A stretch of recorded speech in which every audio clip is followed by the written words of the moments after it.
वादी कश्मीर में लड़कियां कई रुकावटों को दूर करते हुए मुख्तलिफ शोबों में अपना मुनफरिद मकाम बना रही हैं।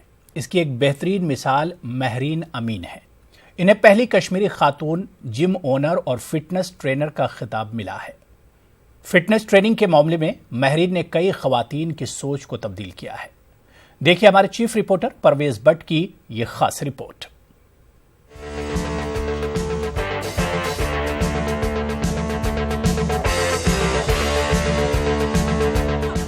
चौबीस साला महरीन अमीन ने तमाम मुश्किल हालात और तनकीदों के बावजूद फिटनेस ट्रेनर और जिम की मालिक बनने के अपने ख्वाब को शर्मिंदाए ताबीर किया है।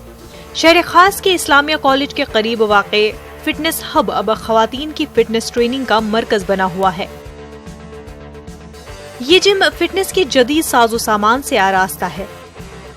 यहाँ हर सुबह और शाम मुख्तलिफ उम्र की लड़कियां और खवातीन इस जिम से इस्तिफादा कर रही हैं। मौजूदा दौर में खवातीन के सेहत के मसाइल पर तवज्जो मरकूज करते हुए महरीन ने जुस्तजू के साथ अपनी सरगर्मी जारी रखी और वो अपने मकसद में कामयाब हुई हैं। महरीन को जिम खोलने का ख्याल उस वक्त आया जब वो खुद वजन बढ़ने की वजह से बीमार पड़ गई थी। महरीन ने दिल्ली में फिटनेस ट्रेनिंग मुकम्मल करने के बाद श्रीनगर में अपने फिटनेस हब की शुरुआत की, लेकिन महरीन के लिए जिम खोलने की राह आसान नहीं थी। इब्तिदा में उन्हें अपने घर वालों का खातिर ख्वाह ताउन नहीं मिला। महरीन कहती हैं कि लोगों ने भी उन पर शदीद तनकीदें की, ताहम इसके बावजूद उन्होंने अपना मिशन जारी रखा। जिम है डाला है वो एक्सक्लूसिवली गर्ल्स के लिए है। यहाँ पे जब मैं आती थी तो बेसिकली मुझे सब बोलते अली विचने जिम वाजे, वो कश्मीरी में क्रिटिसाइज करते, तो मुझे कोई नहीं बोलता था ये जिम ट्रेनर है, मतलब ये जिम ऑनर है। मुझे सब बोलते थे जिम वाजे। एंड मुझे कभी बहुत सारी फेक कॉल्स आती थी, तुम खार खान चाहिए लाइक दिस। एंड मैंने कभी इस चीज़ को दिल पे नहीं लिया। मैंने बस सोचा मुझे अपने काम की तरह कॉन्सेंट्रेट, एक दिन यही लोग मुझे इज्जत करेंगे और मैडम बोल के बात करेंगे। और अल्हम्दुलिल्लाह आज वही लोग मुझे मैडम बोल के फ़ोन करते हैं, आए आज क्या टाइमिंग है। हाँ, यहाँ पे एक लड़की को हेल्प की ज़रूरत होती है तब कोई हेल्प नहीं करता, बट जब वो आगे बढ़ने लगती है उसको लगता है नहीं इनको सक्सेस मिल गई, तब आपको सब अप्रिशिएट करते हैं उस जगह। महरीन मुस्तकिल मिजाजी के साथ अपना काम कर रही हैं। इस फिटनेस हब की खास बात यह है कि ये सिर्फ ख्वातीन और लड़कियों के लिए मखसूस है। यहाँ के माहौल ने भी कई लड़कियों को राग़िब किया है। जब से मैंने ये जिम ज्वाइन किया मेरे जॉइंट्स लॉक होने बंद हो गए, मुझे फ्लेक्सिबिलिटी आई। और सबसे अच्छी बात जो मेरी फैमिली ने भी मुझे सपोर्ट किया, यहाँ पे उन्होंने देखा कि ये फीमेल जिम है और यहाँ पे मेनली फीमेल ट्रेनर है, जिसकी वजह से घर से भी कोई प्रॉब्लम नहीं हो। आपको पता है कि हमारी सोसाइटी में कितनी नैरोनेस है, उस नैरोनेस में निकलना बहुत ही मुश्किल हो जाता है। और मेनली जब आप डाउन टाउन से बिलोंग करते हो, यहाँ का माहौल देख के मेरे घर वाले मुझे सपोर्ट करते हैं, अपने फैमिली मेम्बर्स मुझे सपोर्ट करते हैं और उन्होंने भी मुझ में चेंजेस देखी। यहाँ का माहौल है वो बहुत ज़्यादा फ्रेंडली है, उस वजह से एडजस्ट होने में बिल्कुल टाइम नहीं लगता है। और हमारी ट्रेनर जो है महरीन दी, she is just so good, like वो हमें इतने अच्छे से ट्रेन करती है और लाइक इतना अच्छा उन्होंने यहाँ पे माहौल बना के रखा है और लाइक शी हमें अपने फ्रेंड्स के जैसे ट्रीट करती है। बहुत अच्छा इनिशिएटिव है इनकी तरफ से और हम सबको इन्हें सपोर्ट करना चाहिए। महरीन का कहना है कि वादी में ख्वातीन के खान पान और रहन सहन के मौजूदा तरीकों से उनकी सेहत पर मुज़र असरात मुरतब हो रहे हैं। वो कहते हैं कि दवाओं पर इन्हिसार करने के बजाय ख्वातीन और लड़कियों को सेहतमंद रहने के इस तरीके को अपनाना चाहिए। महरीन शहर के दीगर इलाकों में भी इसी तर्ज के जिम खोलने का मंसूबा रखती हैं। फीमेल्स अलाउड इन है, मैं चाहती हूँ मैं अपने और ऐसे ही ब्रांच डालूं, क्योंकि जिमिंग ऐसी चीज़ होती है जो आपको सब एक बीमारियों से बचाती है, चाहे वो शुगर हो, थायराइड हो। आजकल लड़कियों में बहुत सारी PCOD प्रॉब्लम्स पाई जाती है। अगर मेरे पास 100 गर्ल्स है उनमें से 99% PCOD प्रॉब्लम से सफ़र कर रही है। एंड उसके लिए बस एक चीज़ दवा है, वो है जिमिंग। हाँ, वो मेडिसिन प्रोवाइड करते हैं डॉक्टर, बट उन मेडिसिन की वजह से दूसरी सारी प्रॉब्लम्स हो जाती है। सो मैं उन पेरेंट्स और मेरे अपने भाइयों को बोलना चाहती हूँ, आप ये मत सोचो जिमिंग एक गलत चीज़ है, ये आपकी बहनों के लिए सही है, आपकी मदर्स के लिए सही है। महरीन वादी की दीगर लड़कियों के लिए मशाले राह है। महरीन की तरह वादी कश्मीर में ऐसी बेशुमार मिसालें हैं जहां पर लड़कियां घर की चहार दीवारी से बाहर आकर लेकिन अपनी हदूद का पासो लिहाज रखते हुए गैर मामूली कारनामे अंजाम दे रही हैं। इन लड़कियों की भरपूर हौसला अफजाई और उन्हें दरकार जरूरी ताउन फराहम करने की जरूरत है। نیوز 18 اردو کے لیے سری نگر سے پرویز بٹ کی رپورٹ۔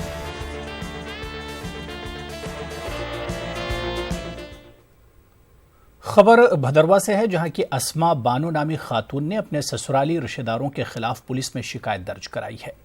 اسما کا الزام ہے کہ سسرال والوں نے بیٹی کی پیدائش پر اسے سخت ہراساں کیا اور ظلم و زیادتی کی ہے۔ اسما بانو کے مطابق جب سسرال والوں کو یہ پتا چلا کہ بچی کی پیدائش ہونے والی ہے تو انہوں نے اسے گرا دینے کا مطالبہ کیا، لیکن ایسا نہ کرنے پر اذیتوں کا سلسلہ شروع ہوا۔ اسما بانو نے میڈیا کو بتایا کہ سسرال والوں نے جہیز کا مطالبہ اور ایک مرتبہ تو بچی کے ساتھ اسے جلانے کی کوشش بھی کی۔ اسما نے اپنے شوہر پر منشیات کی اسمگلنگ کا بھی الزام لگایا ہے۔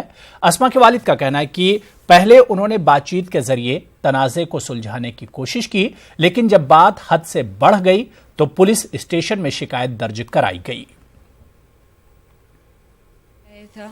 انہوں نے بیٹی کو میری پہلے الٹراساؤنڈ میں ہی مارنے کی کوشش کی تھی کہ پتہ کریں گے بیٹی ہے کہ بیٹا ہے۔ جب مجھے بیٹی ہوئے انہوں نے دوبارہ پھر سے میری بیٹی کو مارنے کی کوشش کی، اور وہ سب سے وہ میرے والدین سے دہیج چاہتے ہیں کہ اپنے ماں باپ سے پیسے لاؤ تاکہ میں بزنس کھول سکوں۔ میرا پتی ہسبینڈ جو ہے وہ ڈرگس میں انوالو ہے۔ جب میں نے ان کو بولا کہ ڈرگس نہیں بیچو، اس بات پہ بھی انہوں نے مارا، اور وہ مجھے دہیج میں گاڑی بھی چاہتے تھے۔ میرے فادر جو ہے وہ بہت زیادہ غریب ہے، وہ کہاں سے ان کو گاڑی دیں گے؟ میں آئی جی ڈی آئی جی سے انصاف مانگتا ہوں کہ ان کے خلاف کارروائی کی جائے۔ ہمیں یہاں بھی خطرہ ہے اور الٹا ہمیں بتایا جاتا ہے کہ آپ بیٹی لے کے جی فٹافٹ پہنچو جموں میں، ورنہ آپ کو وہاں سے ہم گھسیٹ کے لائیں گے۔ کیا ہم نے اتنا کیا ظلم کیا؟ یہی بیٹی دی تھی ان کے گھر میں اور بیٹی کی جان بچائی ہے۔ اسپتال بارہمولہ میں ڈائلسس مرکز سے کئی غریب مریض استفادہ کر رہے ہیں۔ شمالی کشمیر سے بے شمار مریض اس اسپتال میں اپنا علاج کرا رہے ہیں۔ ضلع اسپتال کے میڈیکل سپرنٹینڈنٹ ڈاکٹر سید مسعود کا کہنا ہے کہ بی پی ایل زمرے کے مریضوں کے لیے مفت میں یہ سہولت دستیاب ہے۔ انہوں نے کہا کہ مریضوں کی تعداد کو دیکھتے ہوئے یہاں مزید مشینوں کی ضرورت ہے۔ انہوں نے کہا کہ اس تعلق سے اعلیٰ حکام کو بھی واقف کرایا گیا ہے۔ شہر کھسن جناب گژھان کھسن وسن واریاہ مشکل، لیٹ گژھان پتہ پیوان راتس تتی روزُن شہر۔ ین پہ گو شروع تن پہ گیا واریاہ فائدہ حظ آیا اس، مطلب تتہِ ٲسۍ اَسہِ پونٛسہٕ لگان واریاہ، ییٚتہِ اوس نہٕ تِتھ پٲٹھۍ پونٛسہٕ لگان کینٛہہ، تہٕ یہِ حظ اوس سانہِ خٲطرٕ مطلب ڈسٹرک بارہمولاہس منٛز یا پیشنٹٕچ گٔے دۄہ کھۄتہٕ دۄہ چھِ بڑان پیشنٹ، اہنٛدِ خٲطرٕ تہِ گژھِ واریاہ سہوٗلیت۔ ییٚتہِ حظ أکیاہ پیشنٹ یِوان چھِ یور نٔے پیشنٹ، ییٚلہِ نہٕ مِشیٖنٕے آسہٕ، مِشیٖن چھِ ژور، یِمو ٲسۍ وَنان ہے اَسہِ ہسا اوس یِمو ووٚنمُت کیٛاہ تام ٲسۍ وَنان بیٚیہِ ژور ما سوزو، مگر وٕنیُک تام واژ نہٕ کِہیٖنۍ۔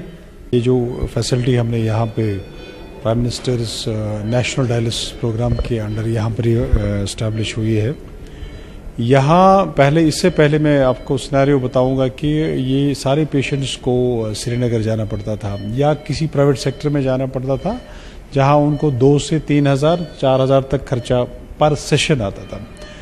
یہاں پر جو یہ اسٹیبلش ہوگی فیسلٹی، اس کا یہ مدعا و مقصد تھا کہ جو لوگ یہاں خاص کر بی پی ایل کیٹیگری جو غریب طبقہ ہے اس کو یہ فیسلٹی گھر میں ملے اور مفت ملے، اور اس پروگرام کی وساطت سے یہ فیسلٹی آپ جو آپ دیکھ رہے ہیں یہاں پہ، جو آپ کسی بھی نیشنل لیول پر بھی اگر آپ دیکھیں گے پرائیویٹ سیکٹر میں، اس سے بیٹر کوئی آپ کو نہیں ملے گا۔ یہ ساری فیسلٹیز ہم نے ایک ہی انڈر ون روف یہاں پر رکھی ہیں، اور یہ ہم ان کو فری آف کاسٹ فراہم کرتے ہیں بی پی ایل کیٹیگری کو۔